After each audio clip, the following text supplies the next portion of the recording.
আসসালামু আলাইকুম। সবাই কেমন আছেন? আল্লাহর রহমতে আলহামদুলিল্লাহ, আপনাদের দয়ায় আমরা অনেক ভালো আছি। আজকে আমরা ঘুরতে যাচ্ছি, আর হ্যাঁ, ঘুরতে যাচ্ছি কোথায় সেটা অলরেডি বুঝে গেছেন।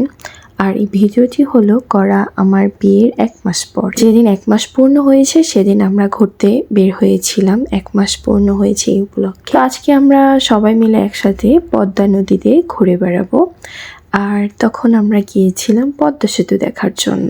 আর আমার ফার্স্ট টাইম যাওয়া আমার হাজবেন্ডের সাথে এত দূর পথে, কারণ বিয়ের পর আর কোথাও তার সাথে এরকম ভাবে দূরে কোথাও যাওয়া হয়নি। বের হওয়া হয়েছে, তবে এত দূরে না। তো আজকে মনটা অনেক খুশি, কারণ বিয়ের পর এই প্রথম শ্বশুরবাড়ি থেকে এত দূরে যাওয়ার জন্য আমার হাজবেন্ডের সাথে বের হয়েছি। অন্যরকম ফিলিংস ছিল। আর প্রিয় মানুষের সাথে কারে বা ঘুরতে ভালো না লাগে বলেন? তেমনি আমারও খুব ভালো লাগে আমি যখন আমার এই প্রিয় মানুষটার সাথে ঘুরে বেড়াই। আমার মনে হয় না পৃথিবীতে আমার চেয়ে বেশি সুখী মানুষটা কেউ আছে। আর আমি ঘুরতে খুবই বেশি পছন্দ করি, আর সাথে আমার হাজবেন্ডও ঘুরতে বেশি পছন্দ করে। এই তো আমরা পদ্মা নদীতে, আর আমরা ঘুরে বেড়িয়েছিলাম ট্রলার দিয়ে। আর তখন পদ্মা সেতু পুরোপুরিভাবে হয়নি, এখন তো পদ্মা সেতু পুরাই কমপ্লিট। 1.5-2 বছরের মতো হয়ে গেছে। আমরা যখন গিয়েছিলাম তখন পদ্মা সেতু কাজ চলমান অবস্থায় ছিল। এদিকে আমি ভিডিও করতেছিলাম, আর অন্যদিকে আমার হাজবেন্ড সবাই মিলে গল্প করতেছিল। আর আমার একটা অভ্যাস, এটা বদ অভ্যাস নাকি অভ্যাস জানি না, আমি কোথাও গেলে নিজের ভিডিও, নিজের ছবি তোলা নিয়ে বেশি ব্যস্ত থাকি। ওই যে আমার জামাই, সে একা একা মোবাইল টিপতেছে আর ছোট ছোট ছবি তুলতেছিল। সে আমারও কিছু ক্যান্ডিড পিক তুলেছিল। আর এই তো দেখ, আমরা ঘুরে বেড়াচ্ছি পদ্মা নদীতে। পদ্মা নদীতে এরকম ট্রলার দিয়ে ঘোরার মজাই আলাদা।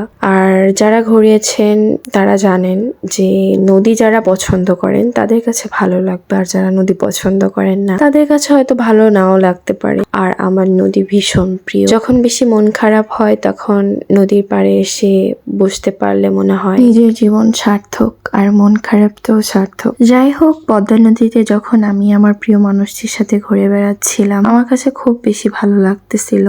আর সাথে ছিলেন আমাদের বড় ভাই আর ভাবিও ছিলেন। তো আমরা সবাই মিলে একসাথে যখন পদ্মা নদীতে ট্রলার দিয়ে ঘুরে বেড়াচ্ছিলাম, আমার প্রিয় মানুষটি আমাকে বারবার বলছিল, তুমি খুশি হয়েছো?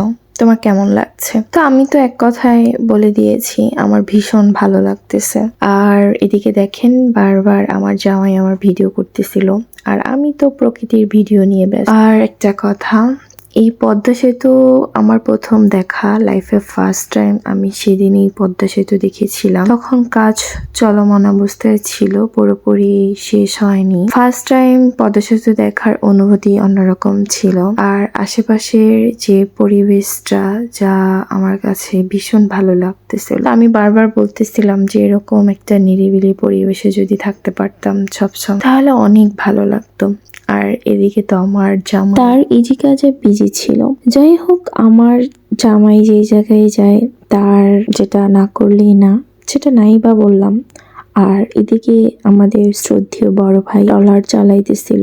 তো ফার্স্ট টাইম ভয়ই পাচ্ছিলাম যে সে চালাবে আবার কিছু একটা হবে নাকি। পরে দেখি না, ভালোই চালাইতে পারে। তারপরেই তো আমরা চাইতেছিলাম পুরো পদ্মা সেতু দেখার পরে আমরা ঝাউবনে গিয়েছিলাম, যেখানে গিয়ে অনেক ছবি তুলেছিলাম, অনেক ভিডিও করেছিলাম।